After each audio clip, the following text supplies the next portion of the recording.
लेकिन आज जो हमने कर दिया है वो है मोस्ट एडवांस एटॉमिक रिएक्टर का माइलस्टोन पूरा करके। ऐसा हमने क्या कर लिया? हमने वो कर लिया जो अब तक अमेरिका नहीं कर पाया, हमने वो कर लिया जो अब तक पश्चिम के देश नहीं कर पाए। रूस और चीन के बाद भारत दुनिया का तीसरा देश बन गया है जिसने इंडिजीनियसली आत्मनिर्भर होते हुए अपने ही उद्योगों से, अपने ही एमएसएमई सेक्टर की कंपनीज से लगातार दिन रात की मेहनत से एक ऐसा रिएक्टर बना लिया है जो खुद यूरेनियम पैदा करेगा।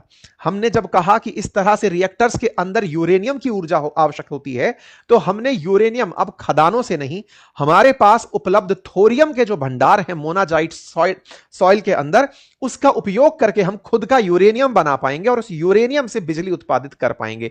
यह प्रक्रिया हमने आत्मनिर्भरता के साथ करके दुनिया के लिए एक बड़ा कीर्तिमान स्थापित कर दिया है और यह भारत की एक बड़ी उपलब्धि है। दुनिया भर में इसे सराहना मिल रही है। अब इस पूरी बात को हम डिटेल में समझने का प्रयास करते हैं, लेकिन उससे आगे इस रविवार शाम 5 बजे एक वेबिनार है। अगर आप उसे ज्वाइन करना चाहते हैं तो लिंक कमेंट बॉक्स में पिन है, जहां मैं आपको एक डिटेल में वेबसाइट बनाना सिखाऊंगा। फ्री ऑफ कॉस्ट है, वाइब कोडिंग से हम लोग इसे सीखेंगे। अगर आप इसे करना चाहते हैं तो लिंक कमेंट बॉक्स में पिन है। चैनल पर नए हैं तो सब्सक्राइब कर लीजिए और आगे बढ़िए। साथियों, खबर है कि भारत ने तमिलनाडु के कलपक्कम में अपनी संस्था भारतीय नाभिकीय विद्युत निगम लिमिटेड, जिसे भाविनी कहते हैं, के 500 megawatt prototype fast breeder reactor का कमर्शियल उत्पादन शुरू कर दिया है। इसके निर्माण में 200 से अधिक भारतीय एमएसएमई और निजी कंपनियों से कलपुर्जे लगे। यह पूरी तरह स्वदेशी बताया गया। कहा गया कि इसके निर्माण में जो सपना था वो होमी जहांगीर बाबा का था, जो उन्होंने कईयों साल पहले देखा था कि भारत को अगर परमाणु ऊर्जा में आत्मनिर्भर होना है तो हमें दुनिया के यूरेनियम पर निर्भर होना छोड़ना होगा। आज भी आप देखते हैं तो ईरान पर बम गिरने की मेजर वजह थी कि ईरान यूरेनियम एनरिचमेंट करने लग रहा है, संवर्धन करने लग रहा है। भारत अपनी कुल आवश्यकता का 1 से 2% ही, मतलब दुनिया का 1 से 2% ही यूरेनियम अपने पास रखता है। अगर हम अपना यूरेनियम हम अपने रिएक्टर से बिजली उत्पादित करते भी हैं तो उसके लिए हमें यूरेनियम इंपोर्ट करना पड़ता है।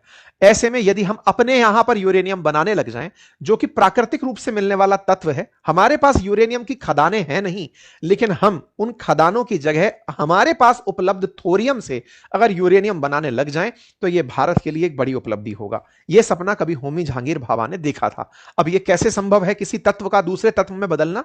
इसके लिए कुछ नाभिकीय अभिक्रियाएं हैं जो मैं आपको आगे चल के दिखाऊंगा, लेकिन उससे पहले आप इस बात के महत्व को इससे समझिए कि प्रधानमंत्री ने इस बात को जब लिखा तो यह कहा कि इंडिजीनियसली डिजाइंड और प्रोटोटाइप हमने तैयार किया है जो फास्ट ब्रीडर रिएक्टर का है। ब्रीडर का मतलब है कि यह ब्रीड कर रहा है, बना रहा है, पैदा कर रहा है। अब ऐसा रिएक्टर जो खुद से, मतलब आप जितना ईंधन दे रहे हो उससे ज्यादा ईंधन खुद बना के दे रहा है, इसीलिए इसे ब्रीडर रिएक्टर कहा जाता है और हमने इसे अटेन किया है। और इस काम को करके हमने आने वाले समय में अपने थोरियम भंडारों को तीसरे स्टेज के लिए उपयोग में लेने का रास्ता खोल दिया है। अब इनकी जो कही हुई बातें हैं उन्हें समझने के लिए आपको थोड़ा सा हमारे साथ केमिस्ट्री डिस्कस करनी होगी। आसान भाषा में हम उसे समझेंगे। क्लास 10 से पहले की ही केमिस्ट्री है जो हम आपके साथ डिस्कस करेंगे। लेकिन हाँ, ये जान लीजिए, जिस थोरियम के लिए हम खुश हो रहे हैं उसका 25%, दुनिया का 25% भंडार भारत में है और इसीलिए वो हमारे लिए एक बड़ी चीज है। थोरियम जो एक रेडियो एक्टिव तत्व है जिसका परमाणु क्रमांक 90 है, वो चूंकि भारत में दुनिया का 25% मिलता है, तो होमी जहांगीर भाभा का यह सपना था कि अगर भारत न्यूक्लियर रिएक्टर्स में थोरियम यूज करना शुरू कर दे तो हमें यूरेनियम पर निर्भर नहीं रहना पड़ेगा। लेकिन थोरियम डायरेक्ट यूज हो नहीं सकता, इसीलिए उसे कन्वर्ट करना था यूरेनियम के अंदर। उसकी प्रक्रिया उन्होंने सुझाई थी, उसके अलग अलग स्टेजेस बताए थे। उन स्टेजेस को अब हम एक एक करके समझने का प्रयास करते हैं। साथियों, फिलहाल जो दुनिया में स्थित रिएक्टर्स हैं वो प्रेशराइज्ड हैवी वाटर रिएक्टर्स हैं। उनमें होता यह है कि जो यूरेनियम प्राकृतिक रूप से मिलता है उसे फ्यूल के रूप में इस्तेमाल किया जाता है बिजली उत्पादित करने के लिए। फ्यूल के रूप में उत्पादित करने के लिए मतलब यह है कि उसी यूरेनियम को बंबार्डमेंट किया जाता है, गोली नहीं चलाई जाती, उसके ऊपर इलेक्ट्रॉन, प्रोटॉन, न्यूट्रॉन टाइप के जो भी रेडियो एक्टिव तत्व हैं या भी जो भी इस तरह के रेडियोधर्मी सब्सटेंसेस हैं उनकी बारिश उस पर कराई जाती है और उस वजह से प्लूटोनियम का उत्पादन होता है। इसको आसान भाषा में समझने के लिए यह समझिए कि यह एक रिएक्टर वेसल है और इस रिएक्टर वेसल के अंदर कंट्रोल्ड तरीके से नाभिकीय अभिक्रिया कराने के लिए यूरेनियम पर न्यूट्रॉन की बारिश की जाती है। जब न्यूट्रॉन की बारिश होती है और वो यूरेनियम टूटने लगता है तो उससे ऊर्जा उत्पादित होती है, हीट उत्पादित होती है। उस हीट को पानी के साथ लपेटा जाता है, उस हीट के रॉड को पानी में डाल दिया जाता है, पानी भाप में बदलता है। वो बनी हुई जो भाप है वो टरबाइन को घुमाती है और टरबाइन से जनरेटर घूमता है और बिजली उत्पादित होकर आपको मिल जाती है। लेकिन इस पूरे काम के लिए जरूरी यह है कि रिएक्टर के अंदर यूरेनियम सही से कंट्रोल्ड वे में फटे। अगर वो अनकंट्रोल्ड हो जाएगा तो वो नाभिकीय बम बन जाएगा या कोई बहुत बड़ी प्राकृतिक आपदा आ जाएगी। इस प्रकार की पूरी प्रक्रिया में पानी को भाप बनाकर टरबाइन घुमाने की जो प्रक्रिया है जिससे बिजली बनती है, इसमें सारा दारोमदार यूरेनियम पर टिका रहता है। लेकिन यूरेनियम पर कौन सी नाभिकीय अभिक्रिया होती है तो उसे यहां समझिए। साथियों, यूरेनियम का एटॉमिक मास और एटॉमिक नंबर, ये दो टर्म है जो आपको समझ में आए। साथियों, यूरेनियम होता है 92 एटॉमिक नंबर। एटॉमिक नंबर क्या है? एटॉमिक नंबर किसी एलिमेंट के अंदर प्रोटॉन की संख्या को कहा जाता है। साथ ही साथ में जब ये ऊपर की तरफ 238 लिखा गया है, ये एटॉमिक मास है और इस एटॉमिक मास का मतलब होता है प्रोटॉन प्लस न्यूट्रॉन का नंबर। ये बहुत क्लास 10th से पहले पढ़े जाने वाली बेसिक केमिस्ट्री है। 92 अगर यहां पर लिखा गया है, इसका मतलब यहां पर हमें प्रोटॉन का नंबर पता है, दैट इज 92। इसके बाद जो बचा रह गया दैट इज 238 माइनस 92, ये जो नंबर निकल कर आएगा ये न्यूट्रॉन का होगा। बस ये बात आपको समझनी होगी। तो ये 238 अगर आपने लिखा है तो इस पर 146 न्यूट्रॉन उपस्थित होंगे, ये आपको समझनी है। ये जो 146 न्यूट्रॉन प्लस 92 प्रोटॉन वाला यूरेनियम है, इस पर अगर एक और न्यूट्रॉन डाल दिया जाए तो यह यूरेनियम 239 में बदल जाता है। यह यूरेनियम 239 जो बना है यह नाभिकीय अभिक्रियाओं में उपयोगी होगा। कैसे? इसके पास से आगे चल करके बीटा डिके करा दिया जाएगा। अब यह क्या कहानी है, इसको आसान रूप से हम ऐसे समझ लेते हैं मेरे प्यारे साथियों। किसी एटम के अंदर 3 मेजर पार्टिकल्स इलेक्ट्रॉन, प्रोटॉन और न्यूट्रॉन पाए जाते हैं। प्रोटॉन का मतलब पॉजिटिव पार्ट है, न्यूट्रॉन का मतलब कोई चार्ज नहीं है। न्यूट्रॉन को प्रोटॉन में बदला जा सकता है। इसको बदलने के लिए इसमें से बीटा डिके कराना होता है। अगर बीटा इससे बाहर निकलता है तो यह प्रोटॉन में बदल जाता है।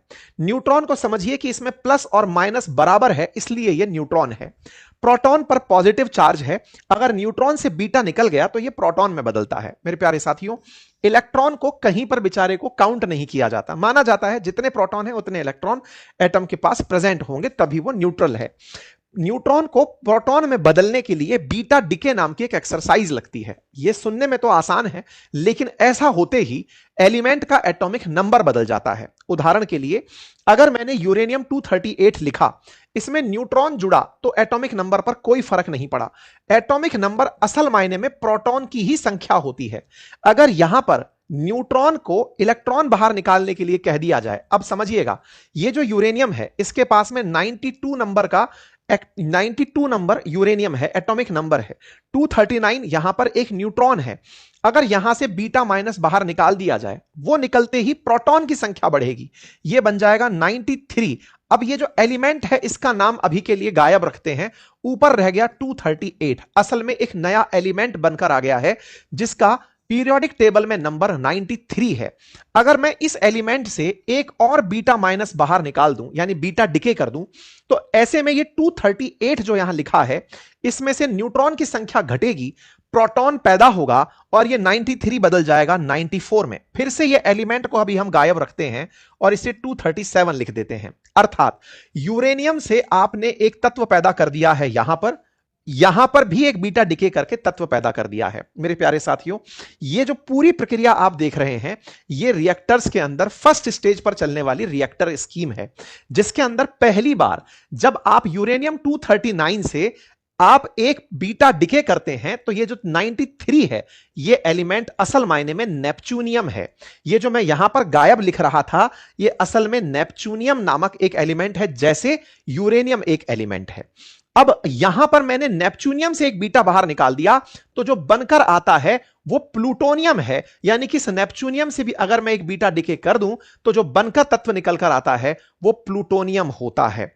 अब ये जो प्लूटोनियम बनकर तत्व आपके सामने खड़ा है, आज चर्चा इसी की है कि पहली बार जब आप नाभिकीय अभिक्रिया करने जाते हैं तो न्यूट्रॉन की बारिश से आपने ये काम तो कर दिया, बीटा डिके से आपने प्रोटॉन की, अच्छा बाय द वे ये 239 से मैंने 238 लिखा, ये 238 होना नहीं था, ये 239 ही रहना था।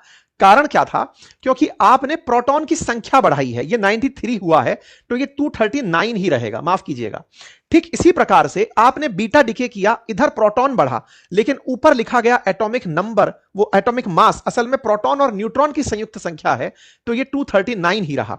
तो ये 239 239 239 ये तो बरकरार रहा, लेकिन एलिमेंट में प्रोटॉन की संख्या बढ़ती गई और वो नए एलिमेंट पीरियोडिक टेबल में कन्वर्ट होता चला गया।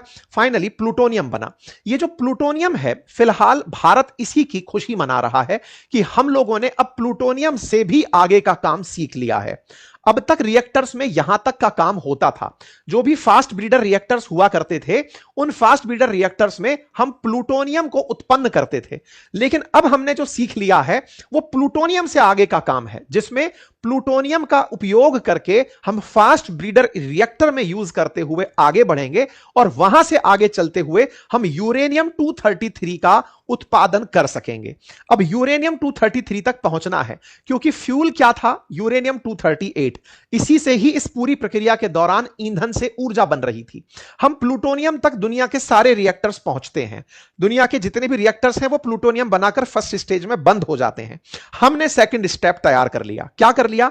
हमने अब इसे प्लूटोनियम को यूज करना सीख लिया। मतलब उसको कैसे करेंगे?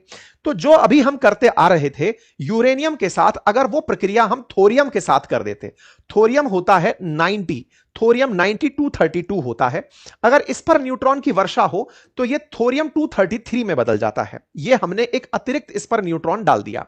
हम जानते हैं कि अगर यह बीटा डिके कर दिया तो बीटा डिके करने से कुछ नहीं बदलेगा, लेकिन यहां पर एक नया एलिमेंट आ जाएगा जिसका एटॉमिक नंबर 91 होगा और ऊपर वो 233 ही दिखाई देगा। यह जो पूरी प्रक्रिया है जिसमें एक नया एलिमेंट आप एंट्री करा देते हैं, दैट इज पीए, इसे प्रोक्टेनियम कहते हैं। यानी कि थोरियम से प्रोक्टेनियम बनाने का पहला स्टेप पूरा होता है। प्रोक्टेनियम जब आपके पास बनकर आया, इस प्रोक्टेनियम का इस्तेमाल करके फिर से इसमें से बीटा डिके करा दिया जाए तो यूरेनियम 233 बनता है, क्योंकि 91 ये रहा। ऊपर उपस्थित जितने भी न्यूट्रॉन थे, न्यूट्रॉन पहले 142 थे, उन 142 को 141 में पहुंचाया गया, तो जो 91 प्रोटॉन थे वो बदल करके 92 में चले गए और 92 प्रोटॉन की संख्या यूरेनियम की होती है। यानी कि प्रोक्टेनियम से हमने यूरेनियम बनाने की कला सीख ली है। इस पूरी प्रक्रिया के अंदर शुरुआती जो न्यूट्रॉन वर्षा है वो कराने के लिए प्लूटोनियम की आवश्यकता होती है। तो अब आप इधर देखिए, हमने शुरुआती अभिक्रिया जहां तक दुनिया करती थी वो ये थी, जिसमें हम यूरेनियम को यूरेनियम 239 में बदलते थे, फिर नेपच्यूनियम में बदलते थे, नेपच्यूनियम को प्लूटोनियम में बदलते थे। लेकिन अब हमने क्या सीख लिया है कि हम यहां से आगे चलते हुए थोरियम पर न्यूट्रॉन की वर्षा करके उसको हमने अपने प्रोक्टेनियम में बदला और फिर यूरेनियम में बदलने की कला सीख ली है। यह प्रक्रिया भारत के लिए थर्ड स्टेज गोल जैसी है, जिसे भारत करने निकल पड़ा है। तो कुल मिलाकर के भारत ने जो काम कर दिखाया वो यूरेनियम का उत्पादन करना सिखा दिया। यानी यूरेनियम पहले जो था, हम बाद में भी यूरेनियम, आप में से कुछ लोग कहेंगे कि साहब ये यूरेनियम 233 है, ये 238 है। तो देखिए यूरेनियम के कई आइसोटॉप्स होते हैं। यूरेनियम 233 एक आइसोटॉप है, यूरेनियम 235 एक आइसोटॉप है, यूरेनियम 238 एक आइसोटॉप है। ये जो यूरेनियम के आइसोटॉप्स हैं समस्थानिक, इनका मतलब है इन सब के पास प्रोटॉन की संख्या एक समान है, बदली है तो न्यूट्रॉन की संख्या। इनमें सबसे ज्यादा जो रेडियो एक्टिव है वो ये वाला होता है जो न्यूक्लियर बॉम्ब के अंदर यूज होता है। खैर फिलहाल के लिए ये दोनों भी रेडियो एक्टिव हैं, जिसकी वजह से इनका बिजली उत्पादन में यूज हो रहा है। कहानी क्या है? कहानी यह है कि हमने कंट्रोल्ड वे में थोरियम पर हमला करा के थोरियम को यूरेनियम में बदलने की जो कला है उस पर इशारा कर दिया है। कुल मिलाकर के प्रेशराइज्ड हैवी वाटर के अंदर प्लूटोनियम का यूज करके हम बिजली उत्पादन की कला सीख गए हैं। यहां पर थोरियम के अंदर भी न्यूट्रॉन बारिश होने लगेगी। हम अब थर्ड स्टेज में एंट्री करने जा रहे हैं, जहां केवल थोरियम से यूरेनियम बनने लगेगा। फिलहाल के लिए हम प्लूटोनियम से बिजली बनाने की कला सीख गए हैं। हम प्लूटोनियम को यूरेनियम में बदल रहे हैं फिलहाल के लिए। बाद में हम इसी प्रक्रिया का इस्तेमाल करते हुए, जो आज प्लूटोनियम से यूरेनियम की है, इसी प्रक्रिया का इस्तेमाल करते हुए हम थोरियम से यूरेनियम की तरफ जाएंगे। मतलब समझिए, पहले हमने प्रक्रियाओं में यूरेनियम को प्लूटोनियम में बदला था, बाद की प्रक्रियाओं में प्लूटोनियम को हमने यूरेनियम में बदलना सीखा। अब हम उसी तरीके को यूज करते हुए थोरियम को यूरेनियम में बदलने में इस्तेमाल करेंगे। यह दर्शाता है कि इन पूरी प्रक्रियाओं में हमने कंट्रोल्ड अभिक्रिया सीख ली है। जो अभिक्रिया इतनी आसान दिख रही थी कि न्यूट्रॉन डाला ये हो जाएगा, एक निकाला ये हो जाएगा, यह कंट्रोल्ड तरीके से हो तो ही काम की है। है, अदरवाइज न्यूक्लियर बॉम्ब बन जाती है। इसी प्रक्रिया को क्रिटिकलिटी कहते हैं कि हमने उस क्रिटिकलिटी को अचीव कर लिया है, जो करना दुनिया के बड़े सारे देशों के लिए बहुत मुश्किल काम था। इतना मुश्किल था कि दुनिया अब तक $50 बिलियन इस पर खर्च कर चुकी है। अमेरिका $15 बिलियन इस पर खर्च कर चुका है, Japan $12 billion, Britain $8 billion, Germany $6 billion खर्च कर चुका है, और हमने $1 बिलियन से भी कम दाम पर इसे तैयार कर लिया है। हालांकि इस काम को करने में हमें बहुत साल लगे। हमने 2004 से इस काम को करना शुरू किया था, 22 साल बाद हमें सफलता हासिल हुई है, लेकिन भारत ने हार नहीं मानी। इसके पीछे का एक बड़ा कारण था, भारत के हार ना मानने का बड़ा कारण यह था कि अगर हम यूरेनियम आधारित बिजली उत्पादित करते रहे तो हम फिर से दुनिया पर निर्भर रहेंगे। अगर हम थोरियम को यूरेनियम में बदलना सीख गए तो यह हमारे लिए एक बड़ी बात होगी, क्योंकि हमारे पास दुनिया का 25% थोरियम है। हमारे पास 1 से 2% यूरेनियम है, लेकिन 25% हमारे पास थोरियम है। अगर हम उसे यूज करना सीख गए तो हम दुनिया में बिजली के मामले में थोरियम आधारित बिजली उत्पादन पर आत्मनिर्भर होंगे। भारत ने पेशेंस के साथ इस काम को किया। ये पिछले साल की तस्वीरें हैं, जब इसकी प्रोटोटाइप का उद्घाटन हो रहा था, काम हो रहे थे, और फाइनली भारत ने यह कारनामा कर दिखाया है। इस कारनामे का उपयोग होने में अभी हो सकता है कुछ साल और लगे। फिलहाल के लिए 500 मेगावाट का हमने एक प्रोटोटाइप तैयार करके, एक नमूना तैयार करके चलाना सिखा दिया है कि ऐसे ऐसे काम होता है। तमिलनाडु के कल्पक्कम में भाविनी के द्वारा यह कार्य किया गया है, जो भारत के ही परमाणु ऊर्जा विभाग के अधीन है।